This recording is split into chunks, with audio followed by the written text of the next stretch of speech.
अंदर दिखाना, इसे इधर से आगे ना इस एंगल से टूल को दिखाओ, यहाँ खड़े हो गए ना, वो जो टूल है ना, वो जो आगे बिट सफ़ेद वो बना हुआ है उसके अंदर दिखाना। हाँ ठीक है, तो वो अंदर जा रहा है।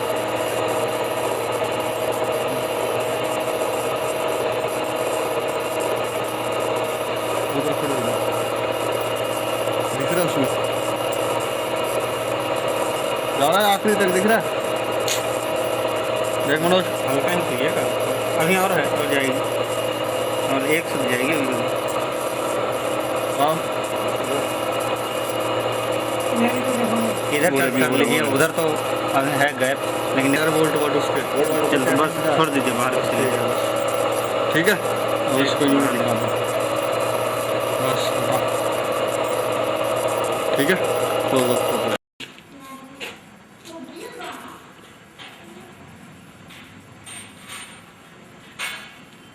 पूरे पूरे आने नीचे रखो, आपको ज़रा जल्दी आता है। इनको जो टूल है ना वो नज़दीक ले जाओ, टूल कौन से अभी दिखाएंगे, तुरंत बताएंगे।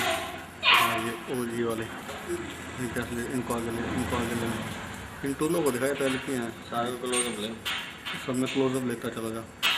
पहले एक बार दूर दिखा दे सबको।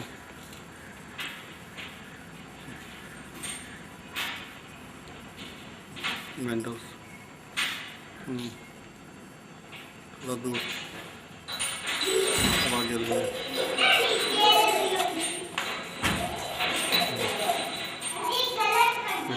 हाँ वो देखिए कि